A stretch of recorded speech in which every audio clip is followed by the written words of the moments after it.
Tony Tonkin Show. I'm going to have a conversation about a subject which probably won't interest many Australians, but I find relatively fascinating because it is about, and I guess I did need to apologise. I do tend to pick on the American system more than any other because it fascinates me to understand what a bunch of strange people can run a country the size of America. So, but I am going to talk about this particular issue, which is George Santos. Now, those of you who don't know who George Santos is, he's a Republican that was elected in a seat in New York, I think, and he lied about everything, absolutely everything. There is nothing in his resume, whether he's male or female is probably questionable. So there's nothing that he said that actually is truthful. So let's get that out of the way to start with. The man's a moron, and how long he's going to stay in Parliament, in Congress, who knows? And I just want to highlight some issues that were raised in one of the press releases that I saw in relation to him and the issues that may impact some of us. Clothed in notions of honour and citizenship that contribute to the common good, personal integrity often underlies a healthy, well-functioning society. So that's the focus. The focus is that if we have personal integrity, that if we're honest, forthright, we have a good set of values, principles, then that's healthy.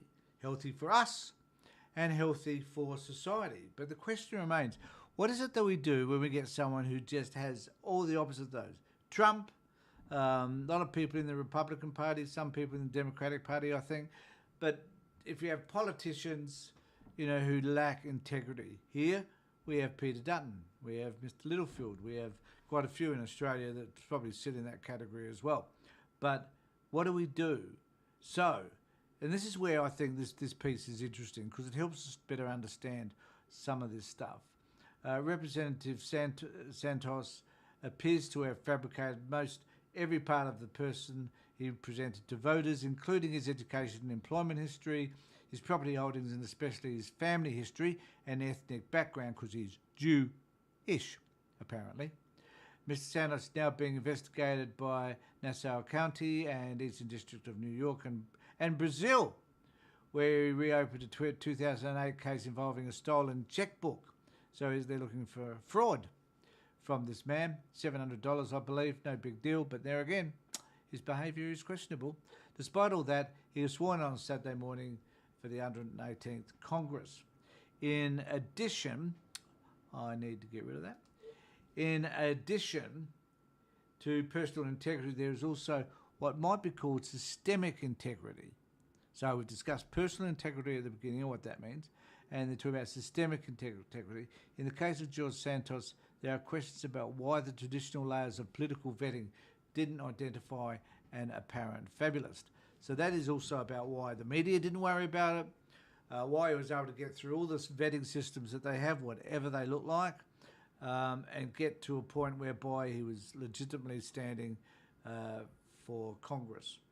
And the reality is that, and they discuss this in a moment, the reality is that his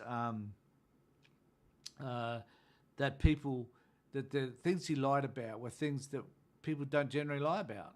So he lied about his mum having died in 9/11 and then his mum dying again in 2016, and where she actually, I think, did die, and everything else that he spoke about, his high school education, university education, who he worked for. There were things that people kind of just accept, that this is just who you are, and they don't question them.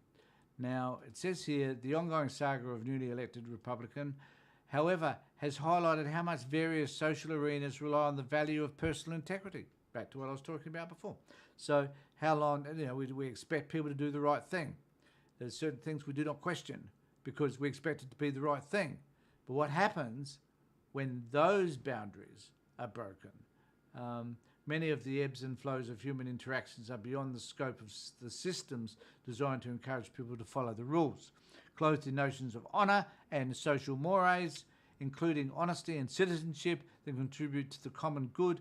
Personal integrity often underlies a healthy, well-functioning society. Got it. In addition to personal integrity, there is also what might be called systemic integrity. Difference. In the case of George Santos, there are questions about why the traditional layers of political vetting didn't identify a apparent fabulist. And I guess that's the real question here, is what prevented the system from looking?